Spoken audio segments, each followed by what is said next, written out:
We'll jump right into a poem I've been working on for a couple of weeks, even up to this minute as I was reciting it while you guys were checking in.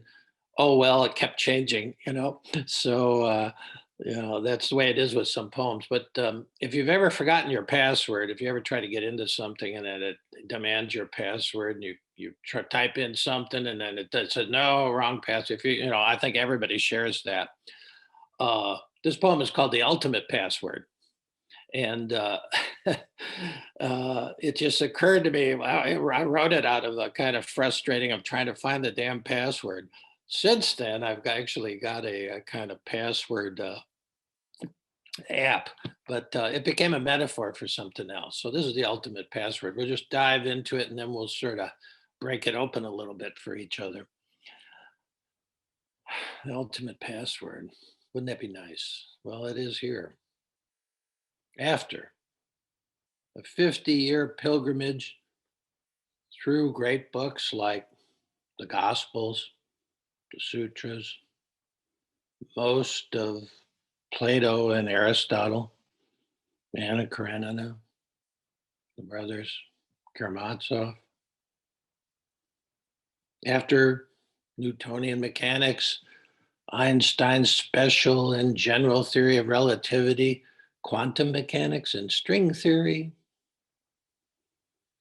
After savoring every poet worth reading, after 40,000 hours of meditation, and even after climbing the literary Mount Everest of Finnegan's Wake, after all that, I finally come to the conclusion that it all boils down to simply this. Love kicks the ass of time and space. I'll say it again. Love kicks the ass of time and space. I'll say it one more time. Love kicks the ass of time and space.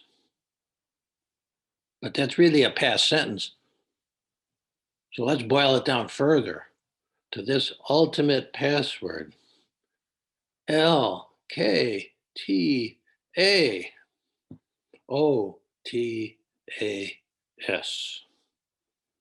And tattoo it on your heart so you always know where to find it, because we humans tend to forget everything. Tattoo it on your heart. LKTAOTAS. Bold letters, all caps. Tattoo it on your heart so you always know where to find it, because we humans tend to forget everything. Yeah. Of course, it's metaphorical, although it is a sort of nice password, uh, but it's metaphorical. To tattoo it on your heart so you don't forget it. Love kicks the ass of time and space. I mean, why are you here? We're all in different time zones, in different places. I mean, this is really miraculous if you think about it. I think St. John's, the great book, university that's in both, I think it's Albuquerque and Annapolis, maybe Maryland, was modeled on the Great Books program in Chicago, which we had a model of that at Notre Dame. I was in the Great Books program there. But the motto, they have a little motto. I saw it in a tricycle or something. It said, be here now from everywhere. And really, we are living in a quantum universe. It's a question of actually waking up to that and realize the miracle of it. We have people Vivian from France, we have Carmela from Ireland off of coast of Washington, and everybody in between. You know, love kicks the ass of time and space. You have other things you could do. Why are you here? Love kicks the ass of time and space. You know, it's very interesting when you get down to it, reading all those guys all these years, and anybody I continue to read, uh, somehow comes down to that. Uh, to meditate on that. Um, I just finished an op-ed that I'm going to put out Wednesday in the Kentucky Standard. I send it out to all you. Send it out to all you. Um, but I fell into a weird kind of a black hole, a reading black hole this last week, where I was reading three books at the same time, and by three women, and the synergy would just blew my mind. And so I'm trying to write about that, write about these three books. But one of the books um, by Simone Weil, who was a woman, a French philosopher, brilliant woman, but nobody really knew about her because she just wrote in these notebooks, and they got published after she died. And she died in 1943 during the German occupation of France, and sort of died unknown, thinking she hadn't done anything. And she's amazing. And now you have her essays. I brought this little thin book of essays with me to go visit Elizabeth in Atlanta for Easter. And she says something that is just riveting. And she said, attention is prayer. It's a beautiful way. She was an agnostic, lived up, was raised in an agnostic Jewish family, and was repulsed by all thoughts of God and any of that stuff. She was a Trotskyite. She was an early Marxist, but a Trotskyite at that.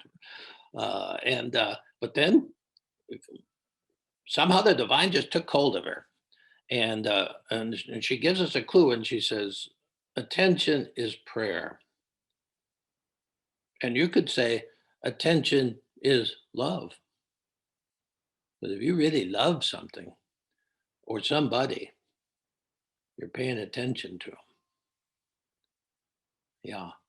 And that sort of gives us a kind of bridge to what we're doing in the heart of the heart to heart is when we drop down uh, below the mind and body into what contemplatives call the heart. It's this meeting place where the human heart meets the heart of the divine.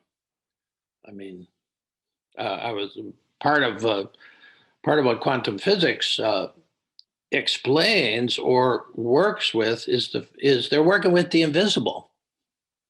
No quantum physicist has ever seen an electron.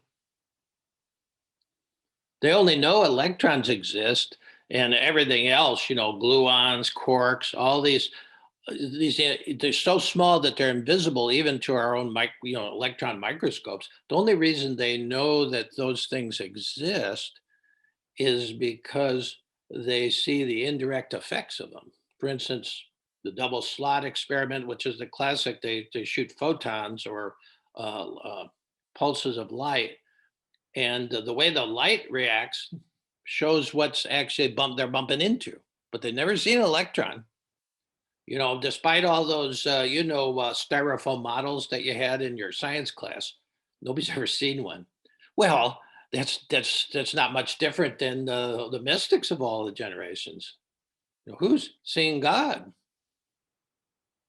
But the indirect effects, we're working backwards from that, you see, with helping a woman establish a period of the second sitting period in a day.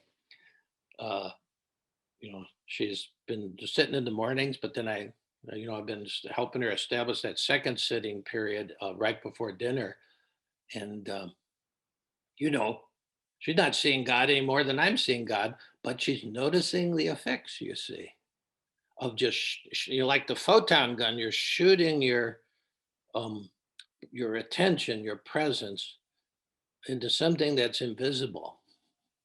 You see, it's just that's where spirituality, at least quantum spirituality, and mystic spirituality, they're the same. So if you have trouble with the Q word, I don't mean that Q, I mean quantum. If you have trouble with the Q word or science or something, just put mystic there if that's any better. In the mystic universe, um, presence, attention, love, they're all the same thing. They're just different words, different labels for the same thing. So when we drop down, we're intending to run this experiment. In a minute, a few minutes, we'll run the same experiment. How many of us are here? 40 or so of us are here. We'll all go into the science lab of meditation, and we'll run this experiment of dropping down intentionally. That's key. Intentionally leaving the surface of life, um, and dropping down to run this experiment. It's sort of nutty. You can't explain it to anybody, you know. Sure, we experience strange things down there, but seeing God, well, no, we're working with the transcendent, the divine, invisible presence, visible to our way of knowing things. Don't let that throw you. What you notice over time is just like what they notice when they're in the lab and they're shooting photons or whatever and they'll notice how they move. And they also notice something very interesting. This is where quantum physics really bugged Einstein because he didn't agree with it. Well, even quantum physicists don't agree with quantum physics because you're dealing with something that's not logical at all when you get into the micro world, the unbelievable infinite micro world, which we're all composed of, by the way. We're opposed of all this quantum energy flowing around. But there's such a thing. You may have heard this term. There's such a thing as a quantum leap. So the spiritual life. You plod along, and then all of a sudden something happens, and there's a leap. A lot of times, it's a lot of times that leap is spurred by a catastrophe. And Simone Weil, she experienced. She was born right after World War One, or actually born before World War One, and she experienced World War One in France, and then she experienced the Nazis taking over France. Total catastrophe. And so when someone dies, or a marriage breaks up, or you lose a job, or everything goes wrong, you know, she talks about how it actually creates. This is very interesting. She said it creates like a breathing space where something totally new can happen. That's this sense of a quantum leap. When they're tracking these electrons, they don't behave linearly uh, or rationally or logically. They do all kinds of weird things. Well, there's life. All kinds of weird things happen. But we think, oh, there's something wrong with us. No, we're full of this stuff. We're the quantum, we are quantum stuff, you see. And so when we go down in meditation, to be present, open, and available is a kind of act of faith because there's nothing down there that's visible. We're leaving the visible. Teilhard de Chardin, who was a great Jesuit anthropologist and world-class mystic, he's still way ahead of where anybody is consciousness. Most people are consciousness. He wrote he was in the trenches in World War One in France, by the way, and then he became a Jesuit. And but he had a really vast view of reality of life, where all this is going. And he said these words, which are really sort of a great invocation to meditation. He said, "Let us leave the surface. Let us leave the surface and without leaving the world, plunge into God. Let us leave the surface and without leaving the world, plunge into God. That's a very interesting nutshell version of what this experience is. We leave the surface, the body, the mind, all our fears, all the ego back trying to work everything out. We just sort of leave that. We like put it on, as somebody told me the other day, we just sort of put it on call waiting. You know, you can get back to it later. But we sort of drop that. We leave the surface, and without leaving the world, I mean, we're sitting here. We're not like going somewhere else. This is incarnated um, experience. We're in our bodies. We're sitting where we're sitting, you see. So without leaving the world, so we're not leaving anything, all the craziness, all the suffering, all the joy, it's all here. Without leaving the world, we plunge into God, plunge into the transcendent, plunge into the unknown. That's quite an experiment. And one thing I keep trying to remind folks who are trying to do this kind of science really is don't expect um, to see the effects of what this experiment is on the cushion, in your seats, in the moment. You'll only notice them, and really all the traditions, they all talk about this, from the Zen guys. Thomas Keating talks about it. Merton talked about it. Uh, you will see the effects of what we're about to do, this whole thing we're doing, because this is all a contemplation. We're using words here, then we go into silence, and then we do this kind of dance of words and silence. Those are the three parts. It's all a contemplative kind of drop, but you you really don't see the fullness of it until later in your life, which could be 5 minutes from now, but it's often very rarely that you really know what's going on while you're sitting. So just cut yourself some slack of that and realize what again, what's your job? You're dropping, you're falling in love during this moment. That's another great way of looking at meditation. You're falling into love, you're falling in love, and you're going to be present, open, and available. Present, open, and attentive. You're just really alive in this mode, present, open, and totally alive in this space, in this breathing space that we call meditation, you see. And we'll all be running this experiment. And then when we come out, we're going to continue it because we'll go into silence.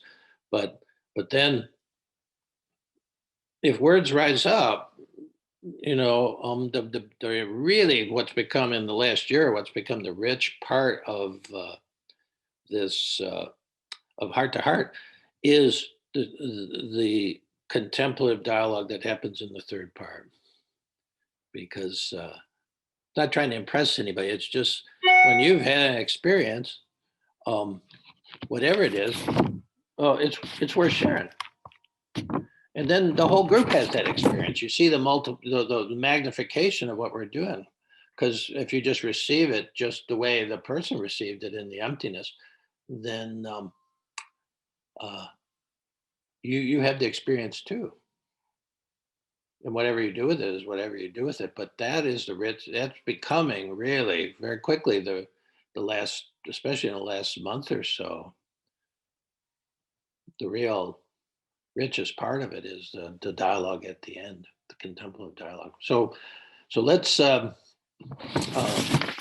get ourselves in meditation mode. I'll set the clock here for our 20 minutes experimental time.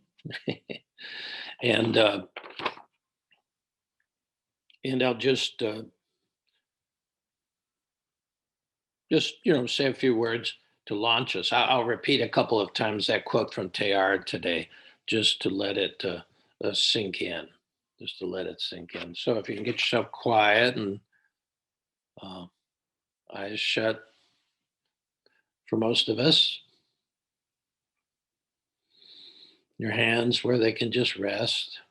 in your lap or on your thighs or wherever, so you're not fidgeting. So we can sort of go into a kind of stiller and just as I uh, basically invoke these words from Teilhard that invokes the whole thing. Just let yourself go back to that kind of breathing where you're breathing slowly through the nose, filling up, and then out through the mouth. I invite you to do that while I'm just reading this a couple times.